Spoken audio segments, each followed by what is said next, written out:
जी सूतल जी जाच गायब कैसे। जी सूतल जी जाच गायब कैसे। पियबा गईला पटना बुलायब कैसे। पियबा गईला पटना बुलायब कैसे ना। जी सूतल जी जाच गायब कैसे ना।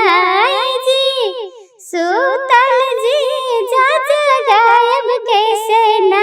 पियबा गईला पटना बुलायब कैसे ना। जी सूतल देवर गायब कैसे ना।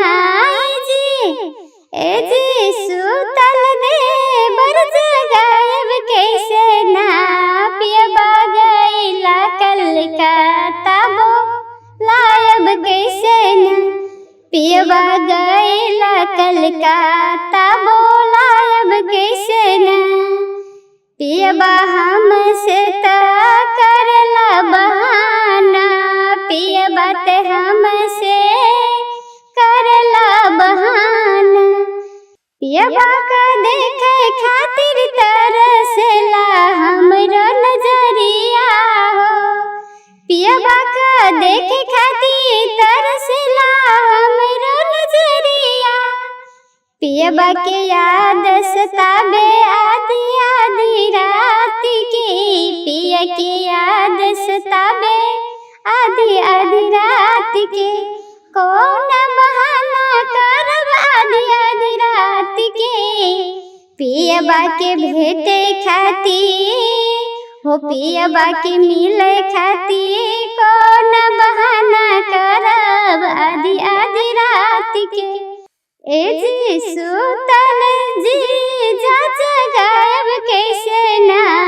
जी सूतल जी जाच गायब कैसे ना। पियबा गईला बम्बई बुलायब कैसे हो। पियबा गईला बम्बई बुलायब कैसे हो। पियबा हमसे करेला बहाना हो। पियबा हमसे करला बहाना हो। पियबा के देखे खातिर तरसला हमरो नयनमा हो। पियबा के देखे खातिर तरसला हमरो नयनमा हो। पियबा के याद सताबे आधी आधी रात की। पियबा के याद सताबे आधी आधी रात की। कौन बहाना करब पिया की मिले खाती आधी आधी रात की। जी सूतला देवर गायब कैसे हो। जी सूतला देवर गायब कैसे ना। पिया खाती मिलेला तरसला हमरो जबानी की धड़कन हो। जी सूतला देवर गायब कैसे हो। पिया खातिर मिलेले तरस नयनमा हो। सूतल देवर गायब कैसे हो। पिया गईला कलकत्ता बुलायब कैसे ना। पियबा गईला कलकत्ता बुलायब कैसे ना। पिया के याद सताबे आधी आधी रात के। कौन बहाना करब आधी आधी रात के। पिया के याद में सताबे आधी आधी रात के। पिया से मिले खातिर तरस नयनमा हो।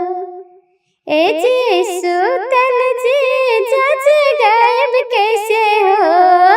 जी सूतल जी जाच गायब कैसे हो।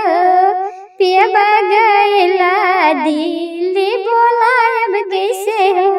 पियबा गईला दिल्ली